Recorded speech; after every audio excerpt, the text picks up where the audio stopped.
the Beyond Sleep Training podcast, a podcast dedicated to sharing real tales of how people have managed sleep in their family outside of sleep training culture.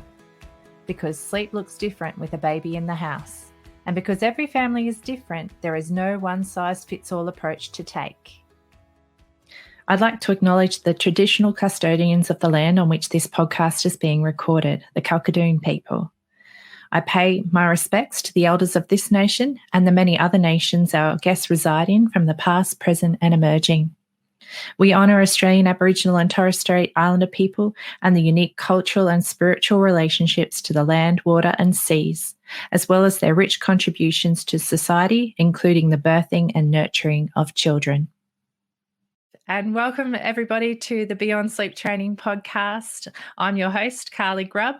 And today in episode 4, we are welcoming our very first actual guest to the podcast. And this is the beautiful Elise McMahon.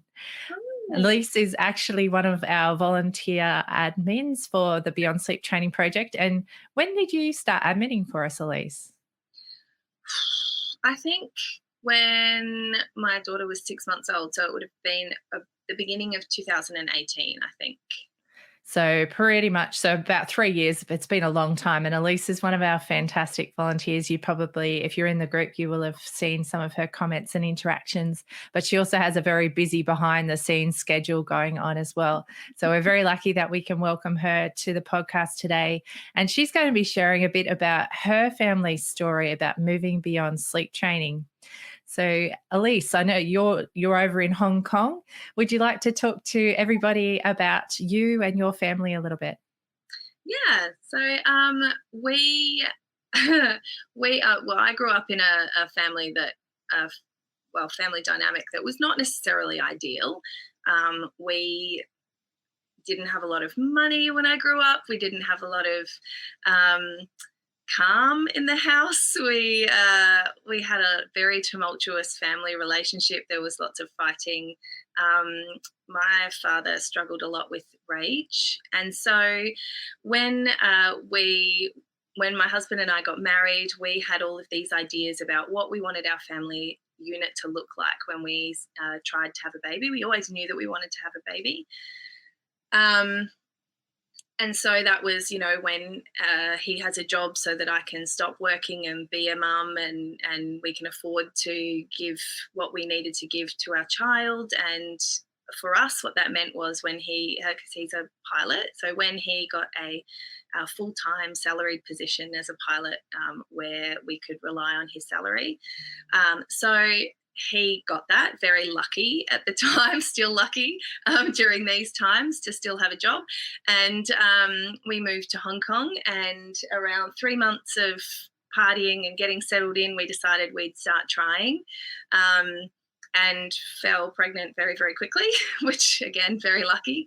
And, my pregnancy was fairly chill. I didn't have any medical issues, nothing came up besides the fact that I was so large, like my stomach, everybody kept asking me if there were 2 in there.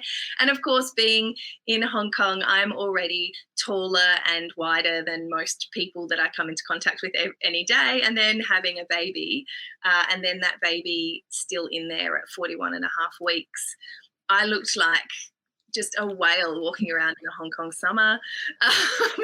In summer too. Feeling perpetually sweaty and hot and overwhelmed. And towards the end there, my feet were the size of boats and my ankles weren't ankles anymore. And she was just not coming out. So they don't let you go more than 10 days overdue. Here. So they checked me in for 9 days after my due date for an induction, for a check. And then if it was not going to happen, then they induce. And you don't get to find out that until you're in the hospital. And they do a check and then they tell you, I've put a pessary in there and we have induced you. There's not a lot of communication or choice. And I didn't know the right questions to ask. And so it just sort of happened that way. I started feeling contractions very quickly, and they were very manageable. And I was like, oh, if this is a contraction, I'm fine, like everybody does. And it progressed very, very quickly to the point where I was quite uncomfortable, and sitting on a bouncing ball like they recommend wasn't helping. A TENS machine made things worse. I felt well and truly out of my depth very quickly, and no one was listening to me. So I ended up walking around the nurse's station just crying, because that's what made me feel better. And finally, a young nurse that had not seen it all came over and asked me what was going on, and I told her and showed her that my contractions were coming every 2 minutes. And she said, I think we need to monitor you. So they hooked me up, and within, 20 minutes, I was in the labour ward, being told that I had uterine hyperstimulation. And so it was a very painful experience. It was 19 hours, and then right at that last hour, the paediatrician wasn't available to come and help me push, and so they asked me to hold it in. Wow.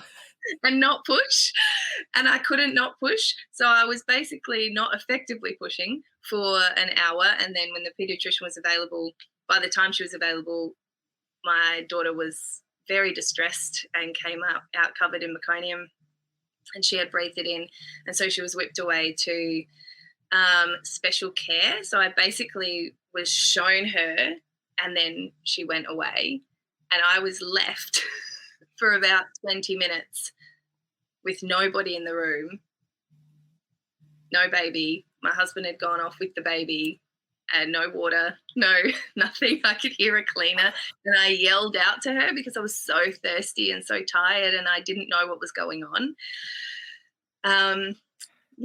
And finally they let me go and meet my daughter 20 minutes before visiting hours were over. And so I got 20 minutes with her, and then I had to go back to the post-labour ward and try and get some sleep. I really struggled expressing colostrum. I was exhausted. I kept asking if I could go and see her and breastfeed, and they kept saying in the morning. And then in the morning, I finally had permission, which was roughly 14 hours later. I went up and held her and breastfed her for the first time, direct fed. At that point, they'd given her glucose syrup because she was a big baby of 4.35 kilos.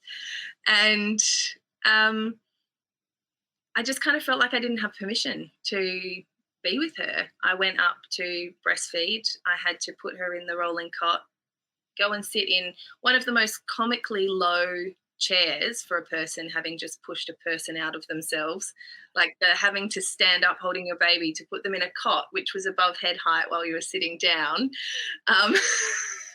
from this low, just they were comfortable seats but very low, and just I still look back on that thinking that it must be a joke. It must be like a joke that they've got you like seated in this very low position, and you have to stand up using your thighs and legs and not your arms to help you because you're hot. Anyway, I didn't feel like I could do skin to skin, or that I was welcome to just be there with my child. I kept going up, feeding, putting her back, because I thought that's what I had to do.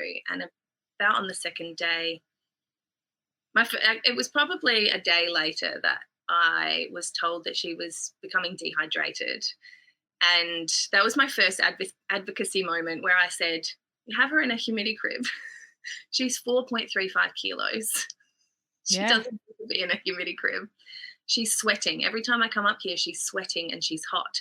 And no matter how much I feed her, it's not going to make up for the sweat moisture she's losing because she's sweating. Oh, okay, thank you. And they moved her out. So they were very, they were willing to listen. I just didn't know the questions to ask or the way to advocate for myself. I didn't have enough information. I went in completely unprepared. Oh, women have been doing this for millions of years. And so it was about the second day where I was sitting and I was trying to wake my daughter up because she was dehydrated, and the nurses said that we couldn't take her home until her urine had cleared and all of these things. And a lactation consultant came over and said, you don't have to wake her up, just sit with her on your chest and wait, and she will wake up when she's ready. And I went, oh. And I Wow. cried because I finally had permission to just be there and respond to my daughter's needs and not perform functions that I thought were required by the nurses in order to get home. And then they said they needed certain test results and they wanted her to complete her antibiotics in the hospital just because. And I said, okay, well, I will sit here on these chairs and sleep here in these chairs then until you let her go, because I know she's healthy and I know she doesn't need that because she's fine. Like, look at her, she's fine. And so I kept pushing. And the good thing about people here is that people in that hospital is that they listened and they said, look, if she does have a fever at any point, or you notice any difference, please bring her back and we'll put her back on antibiotics. But she's, all of the tests are coming back negative. She's fine. Take her home. So we finally took her home, and I finally got sleep. Like when you have a newborn, but I'd probably slept 45 minutes at that point in total, because the special care unit is in a separate building to the labour, like the after delivery ward. So you go down the elevator and then you cross over to the other building and then you go up in the elevator and you have to wear a mask and tag in. There's all these processes, which mask wearing is completely fine now, but at the time it was this big process. So yeah, when we got home, I felt completely out of my depth. Like all of the instinctual parts of motherhood that should have just kicked in had been disrupted somehow. And so I just basically picked up my daughter and held her because I hadn't been able to do it until that point. And I don't think I put her down until she was about 2. Because it sort of had set up this anxious brokenness, and I never sort of got over that. I think, and at the time I didn't think that anything was wrong, but looking back at the intrusive thoughts and what I would call psychological pain, I felt like I was being cut by razors when my husband wasn't there. I felt like I was out of my depth. I was like physically uncomfortable with being left alone with my daughter because I didn't have that. Needed that support person there to kind of back up. Feel like you could be that competent. Was it that kind of feeling? Yeah, I felt like I was going to miss something or break something, or I didn't know what to do. And that was, I have a theory now that, as I mentioned, my tumultuous upbringing, I feel like when you're still stuck in caring for yourself because you can't trust that you will be taken care of, which is one of those trauma reactions that I now put myself in front of a lot of information about, trauma and the way different brains interact with people, etc., because I'm very intensely interested in that. And looking at that, I've created this theory, and I'm sure there's research done on it, but that when you've experienced so much trauma in your life and you do get stuck in that individualistic, I must take care of myself first, and lack of trust that your needs will be taken care of, being needed becomes very painful. That's my little theory, in that when I had a person that I was responsible for, it became a painful experience at the beginning because I didn't know how to care for somebody else while not knowing that I was going to be taken care of, like it's a trust thing, isn't it? Yeah. And my husband is very nurturing and very caring. So it wasn't a logical response. It was just that deep fight or flight response in myself that came out when I saw this person, and I knew that that was me. That if I wasn't there, there was no one else there. And so I had to take on my own stuff while my child was at that time blissfully blissfully sleeping, I, read articles and had a look at what kind of parent I wanted to be, because I had no idea. I was very stuck in, I don't know, I hadn't read the books. I hadn't done any of the research. I thought it would all just kick in. And the only thing that kicked in when my baby was on the outside of me was, what do I do? And So when you first started looking, what kind of advice were you seeing? Like what kind of, like, were you particularly drawn to a style of parenting, or was it more just theories, or what was capturing your attention at that time? I was so lucky that the friends I had made in my journey so far in Hong Kong, like other mothers that had been mothers before me of the pilot group that my husband was a part of, were gentle, breastfeeding, responsive parents. And so what came up on my Facebook feed was, Pinky McKay and the Milk Meg. And I just was so lucky that that's what I was exposed to straight away, because that's not the thing that's done here. Breastfeeding, that is, we do have quite low breastfeeding rates here for a variety of reasons. But at the moment, the government is doing what they can, I guess, or trying to increase their support of mums so that we can increase that rate. But I was just really lucky that I had that available to me. And from there, I found Grubby Mummy and the Grubby Bubbies. And I found out that she'd created this book, this group on Facebook. And I joined the group and saw articles on why African babies don't cry, and, attachment theory, and keeping your baby close, and baby wearing, which is very traditional here. So the Mayday carriers, that's from this region of Asia, because you see prams in our area, but most of the time, we were in Central at the time, there's no space on the sidewalk for a big pram with a baby in it. So people are just getting around with their baby strapped to their chest and getting about life. And so I think I was lucky. I appreciate the information that I came across when I came across it, because no matter what I tried, when people said that they had found something that worked with their children for comfort and sleep, nothing worked for mine. She was sleepy until about 2.5 months, and then she woke up and she wanted to be in your face, looking at your face. She still doesn't like to be back carried. She's 3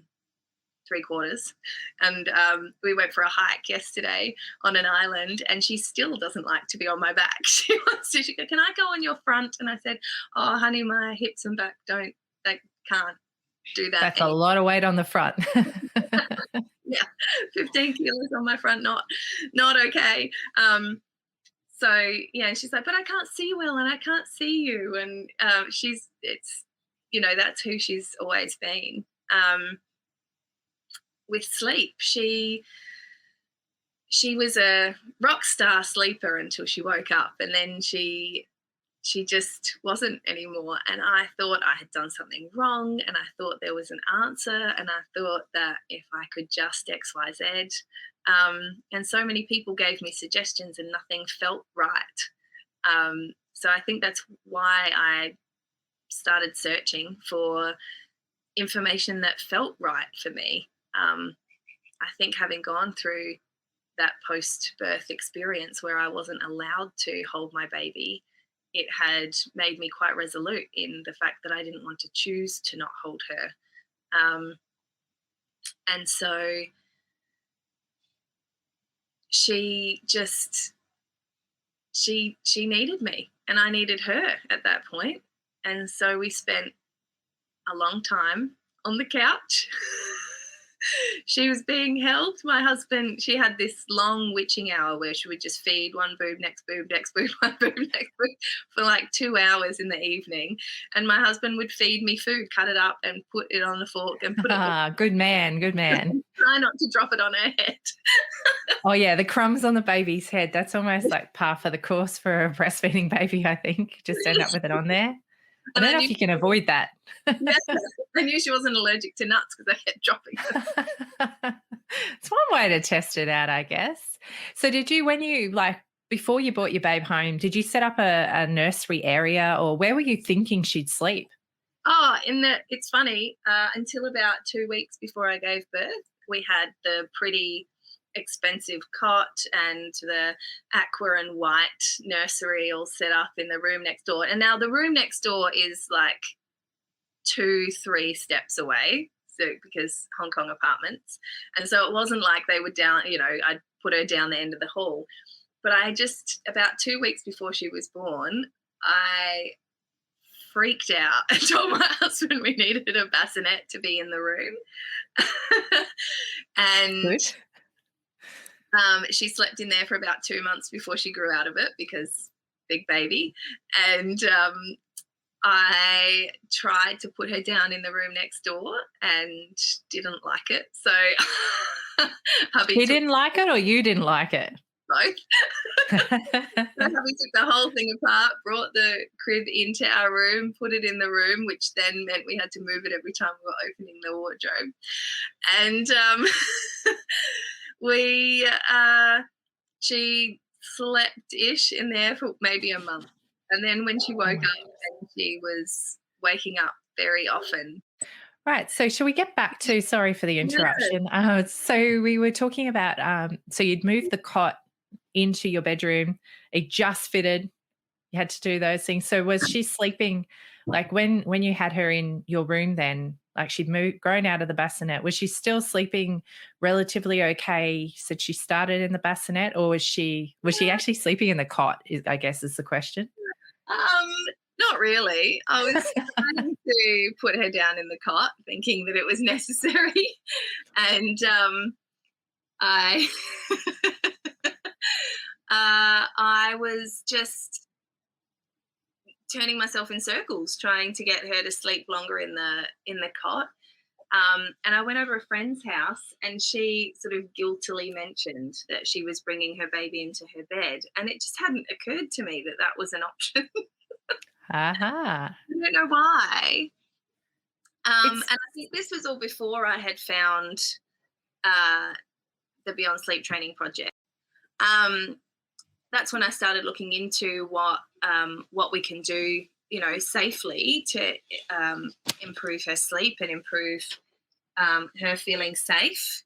And I was talking to friends, and a friend mentioned that she was bringing her baby into bed with her, and then another friend mentioned she'd tried pick up, put down, and I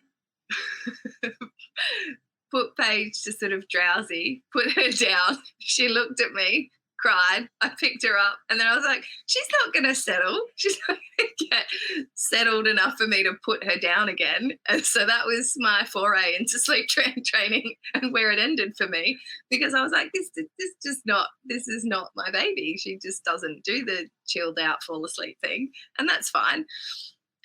See, I so admire that. I wish I could have just given a couple of things a crack and been like, yeah, no, I can see this isn't going to work for us, or it doesn't suit us. But yeah, no, I was just so hell bent. Like I really felt like that was how. So I really admire that. Good on you. I think it's exposure too, right? So I'm in a culture that is not my own, and it's a very, very different one.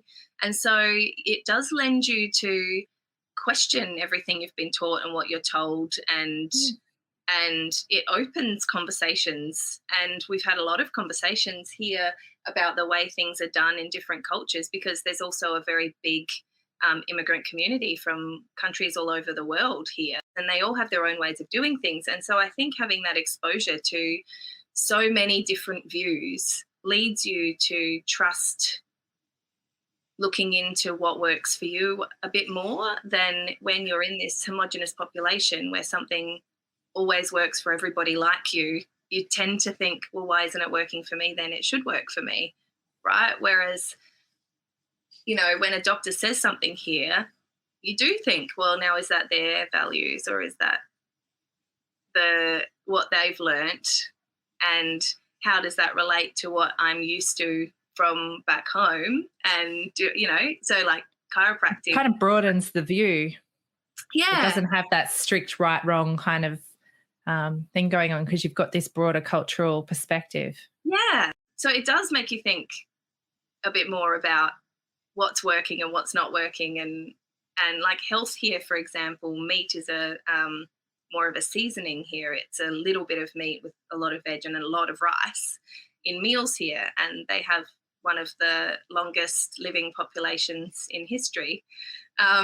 So, when you do sort of think about, I think when you're in one country, you grow up in that country, you're surrounded by people who grew up in that country, you get the same messages over and over again about how things are done. And so it does lead you to believe a little bit more in what you're told. Whereas I think for me, being removed from that comfort of home, I didn't have, my parents weren't here giving me advice.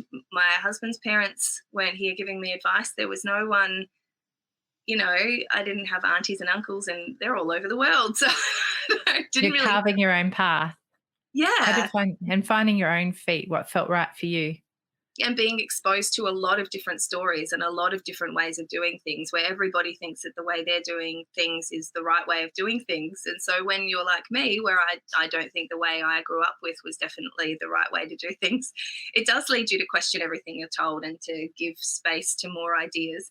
So yeah, with the pick up, put down method, I put her down and she wailed, and then I picked her up and held her to my chest and she calmed, and I was like, I'm not doing that again.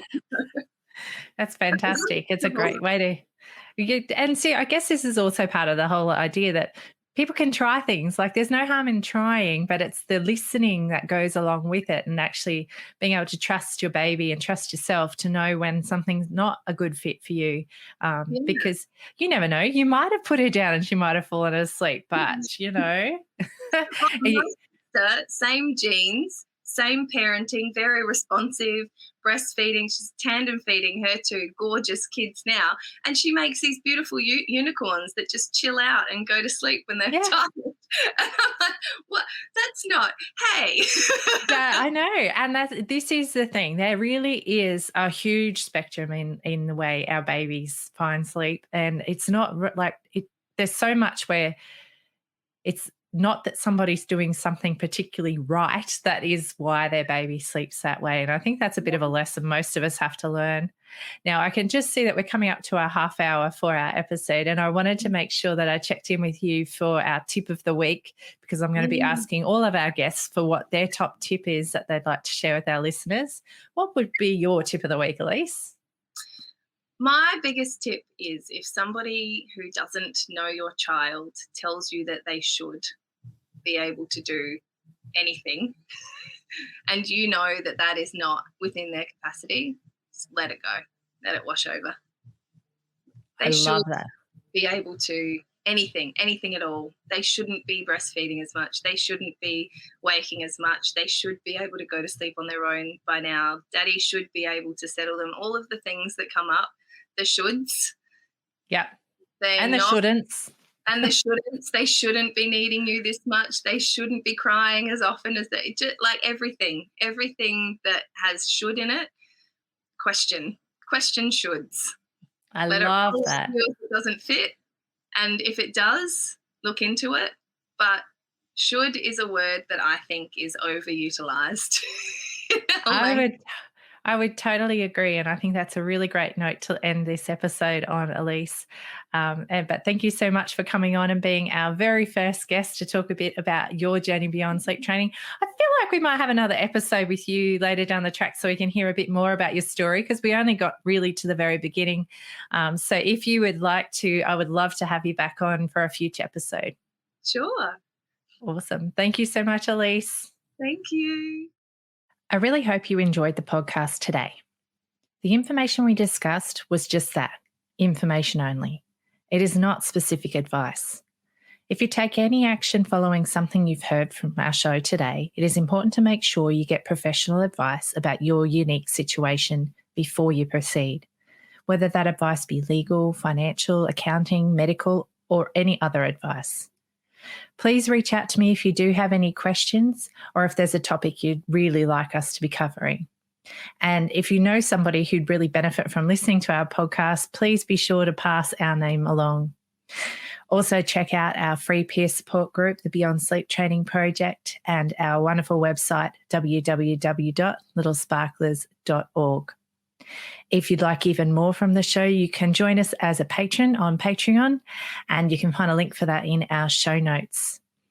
If listening's not really your jam, we also make sure we put full episode transcripts on our Little Sparklers website for you to also enjoy, and fully captioned YouTube videos as well on our Little Sparklers channel.